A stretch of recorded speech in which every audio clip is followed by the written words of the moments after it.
Bonjour à toutes et à tous et bienvenue dans le récap de la 8ème semaine de LCK. Il est resté une seule place en play-off qui se jouait entre Leaf Sandbox et Brion et le peu de suspense restant s'est estompé lorsque KT a 2-0 les bros, qualifiant mathématiquement les Sandbox. Un peu plus tôt, KT a sécurisé une autre victoire qui avait encore plus de valeur pour leur syndic dans le top 6 en faisant tomber HLE 2-1. Fun fact, ils perdent la game 2 en étant toujours devant en gold après l'explosion de leur Nexus. HLE avait une semaine importante mais ils tombent également contre T1 qui, avec ses 2 victoires, valide leur première place de saison régulière et ne jouera les playoffs qu'à partir du round 2.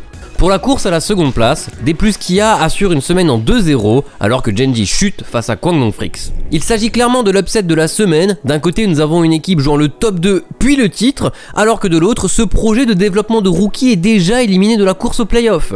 Le BO démarre avec une double surprise en draft du côté de Gen.G. Chovy joue Veigar qui avait été joué quelques jours plus tôt par Showmaker et D-Light lock un Jarvan support. Il avait un rôle d'engage kamikaze qu'il a très bien rempli. Paze s'est très bien fait avec Varus et les caches de Chovy ont vraiment beaucoup dérangé les Freaks qui avaient peu de range.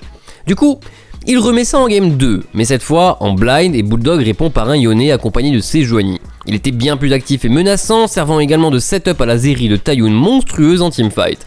Le combo Lucian Nami échoue une nouvelle fois entre les mains de la botlane Gen.G. Du coup, pour leur dernière game, ils font un choix très agressif en partant sur Varus, Kalista et Chovy joue encore Veigar contre Aurelion Sol cette fois-ci. Paze et D-Light prennent le dessus en punissant des erreurs de positionnement de Moham, mais Bulldog tient la game et face à tant de range, Chovy ne peut pas vraiment s'exprimer. La game est extrêmement serrée et se délie au dragon ancestral que Moham vole d'une auto-attaque alors qu'il restait 2 HP à l'objectif. Un petit miracle qui les aura rendus euphoriques à juste titre. Ils continuent de monter en puissance avec 3 victoires d'affilée et sont en bonne voie pour être une réelle menace au Summer Split. Mon MVP de la semaine va aller du côté du support KT, Lehens. Au milieu de la méta support full range engendrée par Keria, qui d'ailleurs a sorti un combo Shogat Senna avec Guma, Lehens nous a joué 2 games de Blitzcrank pour 2 victoires. Il les a joués avec Gel éternel pour encore plus de contrôle et sa précision leur a permis de valider une nouvelle semaine en 2-0. Au passage, Cuz a aussi été très bon que ce soit en fight ou dans sa vision de jeu.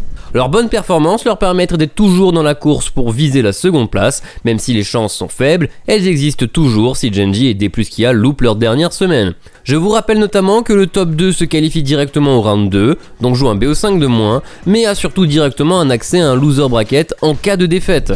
Donc, pour cette dernière semaine de saison régulière, il y a 2 rendez-vous particulièrement hype. D'abord, jeudi nous avons T1 contre Kia puis HLE contre Gen.G. Tous les matchs ont une incidence sur le seeding et conditionnent l'importance du Gen.G Kia de samedi qui pourrait être le match clé pour tout débloquer.